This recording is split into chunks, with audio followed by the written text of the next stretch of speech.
Good day, grade 9 learners. Today we are going to talk about two concepts, cells and resistance. These are the objectives of the lesson. You must be able to define and explain what an electrical cell is and how it works. You must be able to identify the different parts of an electrical cell. And you must be able to explain the concept resistance in an electric circuit. You must also be able to identify the factors that affect resistance. And at the end of the lesson, we will have to apply the knowledge to answer some simple questions to see if you have grasped what is very important in the lesson. So learners, these two concepts are very important for you to further deal with series and parallel circuits. I know you dealt with the series and parallel circuits in grade 8 and partly a little bit maybe in grade 7. But then we need to understand these concepts in detail because for the first time you will be using what is called the Ohm's law equation to work out the electric circuits. Let us move on to the next slide. Okay, as you see here, this is an electric circuit.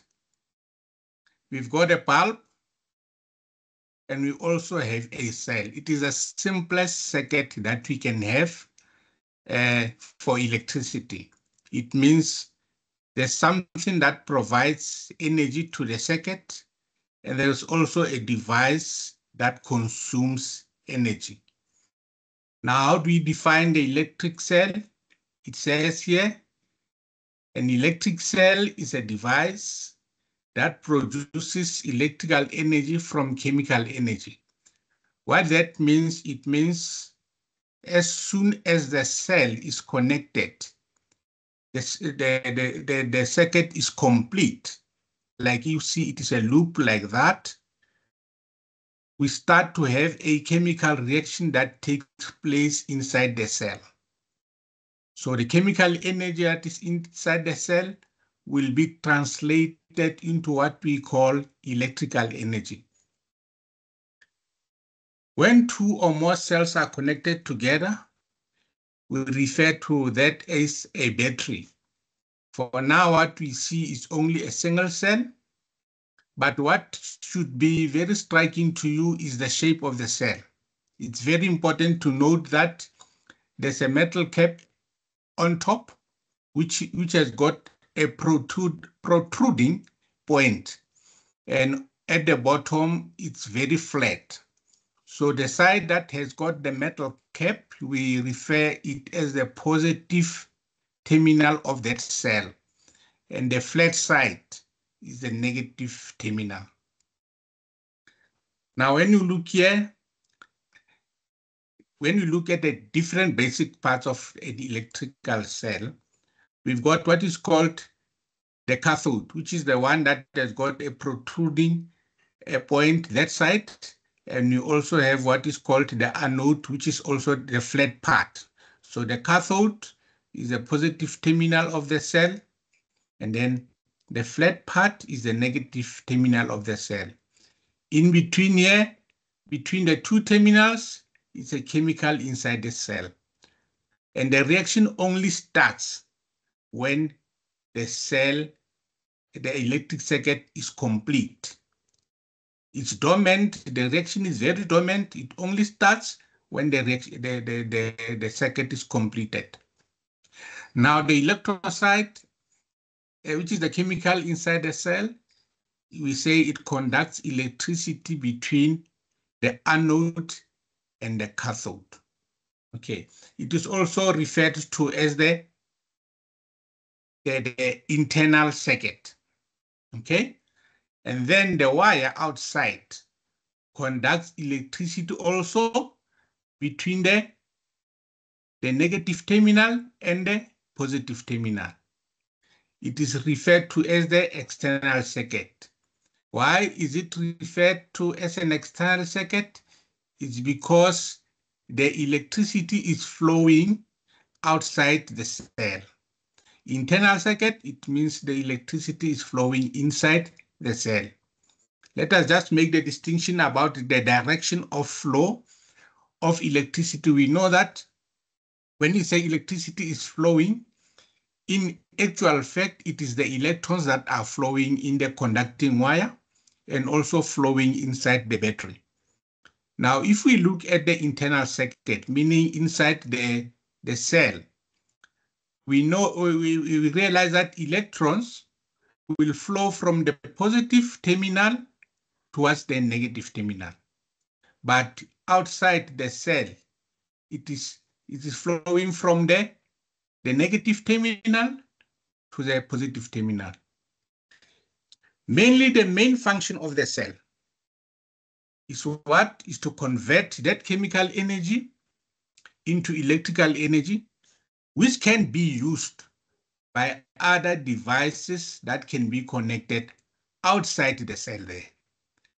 Meaning in the external circuit. Anything that is connected, like you see here, it's a bulb, it will use up what? The electrical energy, which originates where? From inside the cell. Let us move on. There are two types of cells. There are cells that when you can use them, when they are flat, you just throw them away. We call them primary cells. These are the examples, meaning they cannot be recharged. So we throw them away. We also have what we call secondary cells. And the example of such is a phone battery. We know that we can recharge our phone batteries.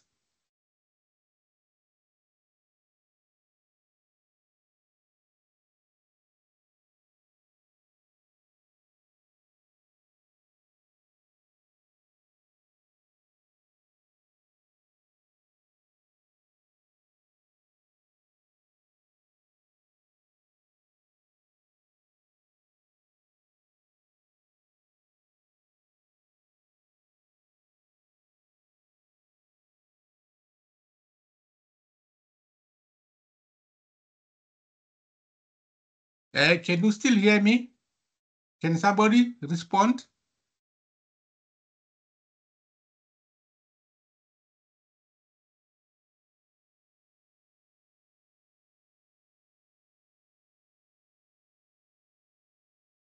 Can I continue, Mr. Potgieter?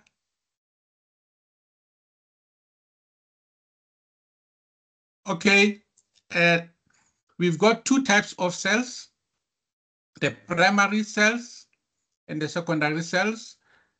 The primary cells are cells that when they get flat, we can discard them or throw them away. And secondary cells, example of that are phone batteries. We can always recharge them and reuse them.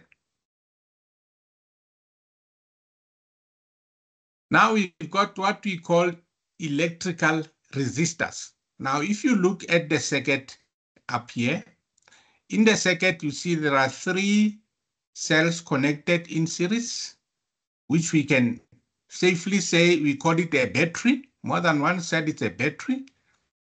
Then we've got a switch, we've got a light bulb, we also have a resistor. So the resistor is connected in a circuit in series. A resistor is a device that opposes the flow of current in a circuit. It means every time we put in a resistor, we're trying to slow down the flow of current. Resistance is a measure of opposition to the flow of current. Now, the resistor, remember, it's a device. Resistance is a process. Now, we know that resistance it's an opposition to the flow of current.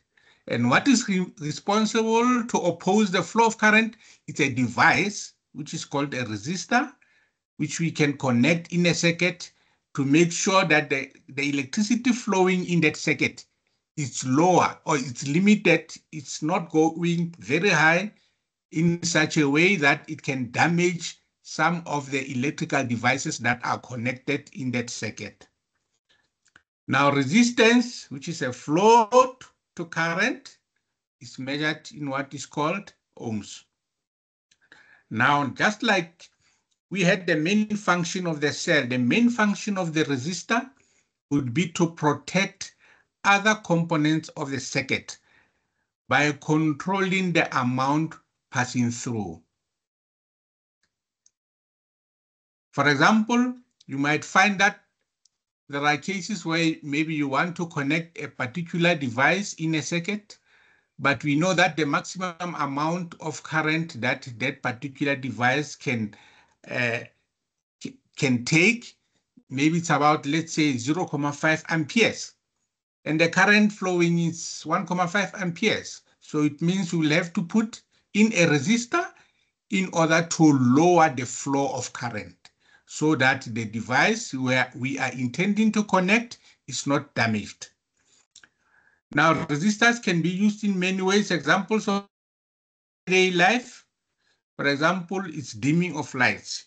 You'll remember there are switches which have a knob that when you turn it either clockwise or anti-clockwise, it can dim the lights. It means you are using the resistor. So when you turn the knob, you are increasing the resistance, or when you turn it the other way, then you are decreasing the resistance.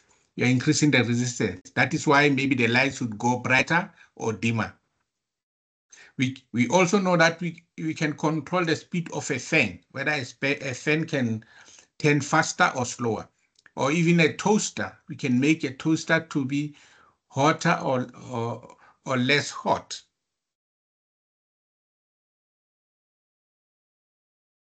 Now, the factors that affect electrical resistance of a conducting wire, there are 4 of them that you have to know about in grade 9. Is the type of a material of a wire. Different materials have different resistances. For example, if we have 2 circuits, and in one circuit we use copper wires, and then in the other circuit we use iron wire, we'll find that electricity will flow freely in a copper wire circuit, unlike in an iron wire circuit. We can have another scenario again here. We connect again 2 circuits. This time around, we are going to test what? The impact of the length of a conducting wire. In another circuit, we can put a very short wire that completes the circuit. And in another circuit, we can put a very long wire to complete the circuit. You will find that in a circuit with a shorter wire, and here the wires, remember, the dimensions, they are of the same thickness. The other one is only short, the other one is long. In the circuit where the wire was very short, the current will flow much faster because there will be less resistance. In the one with the long wire, there will be more resistance. Remember, resistance, it retards or slows down the speed of the current or the speed of electricity. So in the longer wire, the current will be less. Now we can again connect 2 circuits. This time around, it is still the 2 wires of the same material, which is copper. In one circuit, remember, we keep everything constant. We only change the thickness, meaning it will be the same copper of the same length for both circuits. The only difference would be in one circuit, we make the copper wire, we use the copper wire that is thicker, the other one which is thinner. Then you'll find that the current flowing here, if you measure it using measuring a tool like an ammeter, find that the current flow here is very high, and the current flow where the wires are thin, the current flow is very low. And then another situation, you can pass a conducting wire maybe through warm water. Part of the conducting wire is passing through warm water just to warm up the conducting wire. We will find that in a wire where the conducting wire is warmer, there will be high resistance, and then the current flowing there will be less. Whereas in a colder wire, the current will be faster.